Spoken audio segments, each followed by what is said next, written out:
M तो सहयोग कर रहा है, कांग्रेस के बल पर आप जी रहे हैं। आपकी गतिविधि के कारण, आरजेडी की गतिविधि के कारण आज बिहार में कांग्रेस को जितना सीट आना चाहिए था नहीं आया।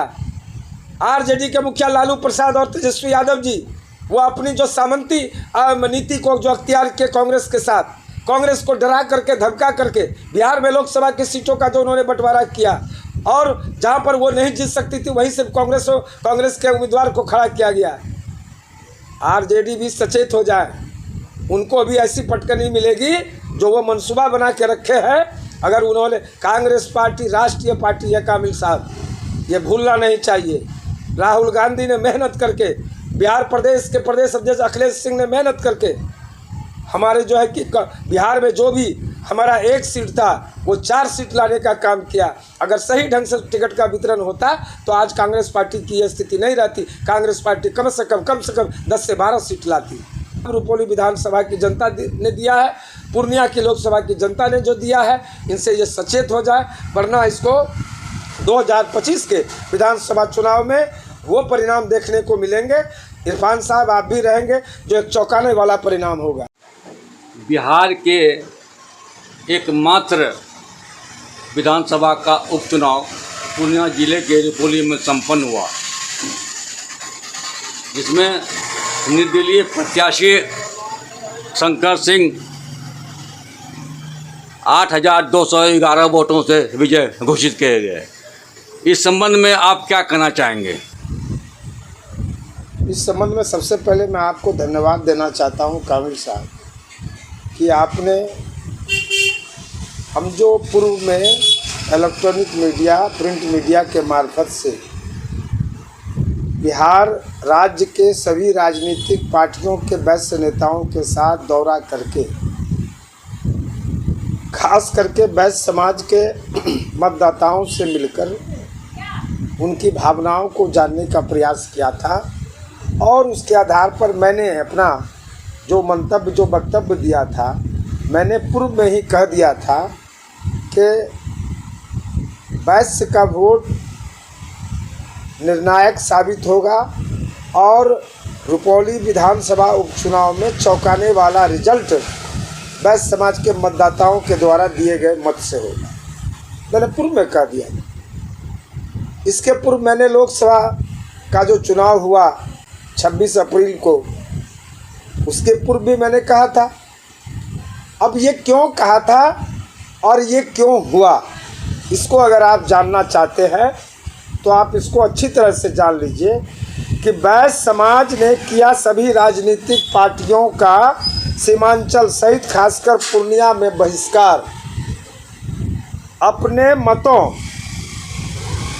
मतों से कराया पूर्णिया लोकसभा की सीट एवं रुपौली के विधानसभा उपचुनाव में राजनीतिक पार्टियों को एहसास। ये मेरा कहना है।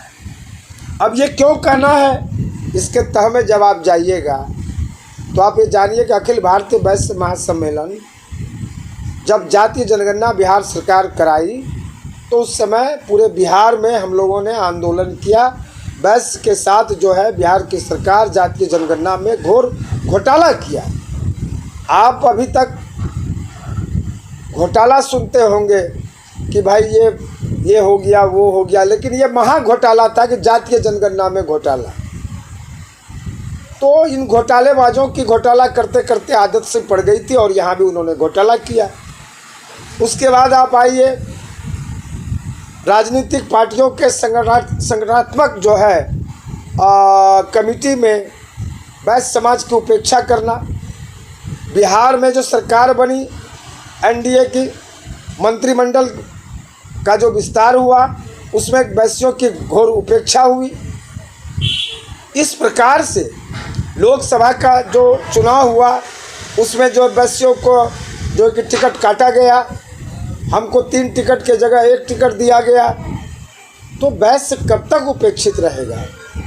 वैश्य जग चुका है और वैश्य अपने मतों से, अपने संख्या बल पर सारी पार्टियों को अभी पूर्णिया लोकसभा की सीट पर, कटिहार लोकसभा की सीट पर, किशनगंज लोकसभा की सीट पर अपनी जीत को वैश्यों ने अपने मत, निर्णायक मत दे करके जो जीत करवाया है, जो एनडीए का जो उम्मीदवार यहाँ हारा है, साथ ही रुपौली विधानसभा उपचुनाव में जो एनडीए या आरजेडी की हार हुई है, ये जो है कि अभी एहसास कराया है।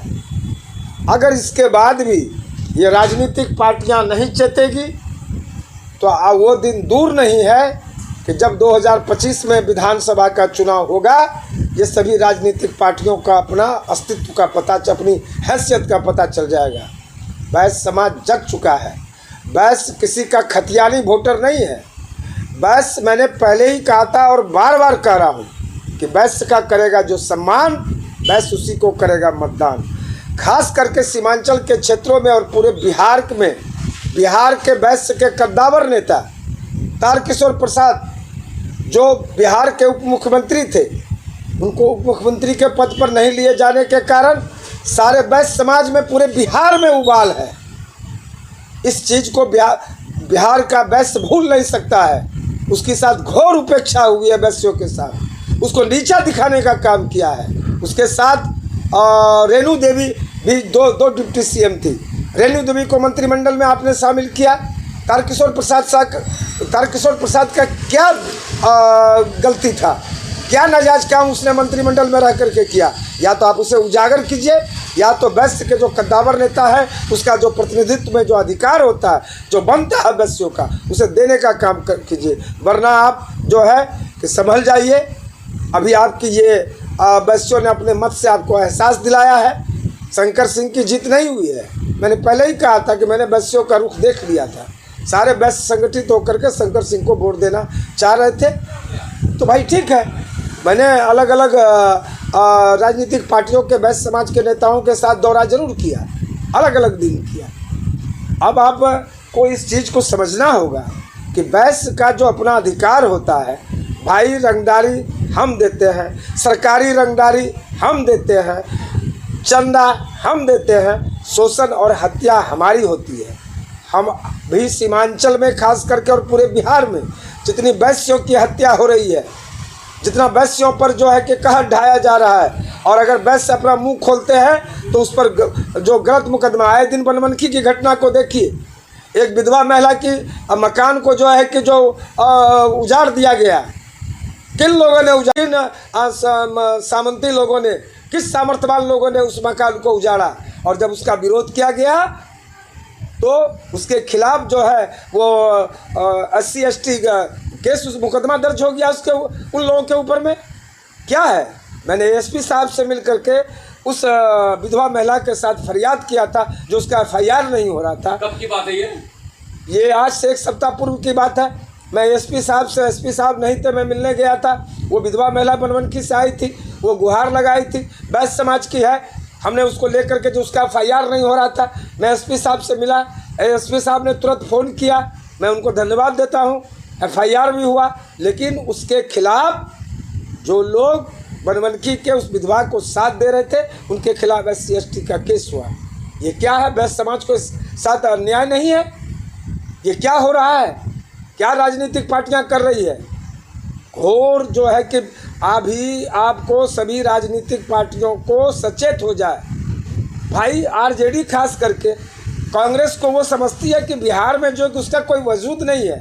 अरे आपका जो माई समीकरण है उसमें आपका Y हो सकता है, M नहीं हो सकता है। M तो सहयोग कर रहा है, कांग्रेस के बल पर आप जी रहे हैं। आपकी गतिविधि के कारण, RJD की गतिविधि के कारण आज बिहार में कांग्रेस को जितना सीट आना चाहिए था नहीं आया।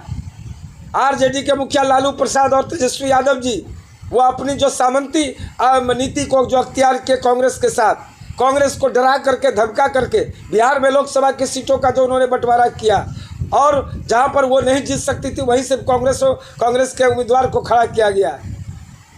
RJD भी सचेत हो जाए, उनको भी ऐसी पटकनी मिलेगी जो वो मंसूबा बना के रखे हैं। अगर उन्होंने, कांग्रेस पार्टी राष्ट्रीय पार्टी है कामिल साहब, ये भूलना नहीं चाहिए। राहुल गांधी ने मेहनत करके, बिहार प्रदेश के प्रदेश अध्यक्ष अखिलेश सिंह ने मेहनत करके हमारे जो है कि बिहार में जो भी हमारा 1 सीट था, वो 4 सीट लाने का काम किया। अगर सही ढंग से टिकट का वितरण होता तो आज कांग्रेस पार्टी की ये स्थिति नहीं रहती। कांग्रेस पार्टी कम से कम 10 से 12 सीट लाती। ये आरजेडी का है अपना ताना बाना।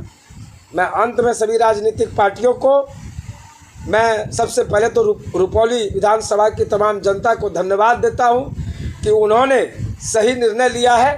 ये राजनीतिक पार्टियां बिना किसी से जाने, बिना किसी से समझे दिल्ली के एसी रूम में, बिहार के एसी रूम में टिकट का फैसला करते हैं, बिना जनता की भावनाओं को समझे और किनका क्या अधिकार होता है बिना इसको समझे ये जो फैसला करती है। ये चेत जाए आपने, इनका जो जवाब रुपौली विधानसभा की जनता ने दिया है, पूर्णिया की लोकसभा की जनता ने जो दिया है, इनसे ये सचेत हो जाए, वरना इसको 2025 के विधानसभा चुनाव में वो परिणाम देखने को मिलेंगे। इरफान साहब आप भी रहेंगे, जो एक चौंकाने वाला परिणाम होगा। आप अपना नाम बताएंगे? अनिल कुमार साहा, प्रभारी अखिल भारतीय वैश्य समाज सम्मेलन पूर्णिया, कोसी एवं भागलपुर प्रमंडल।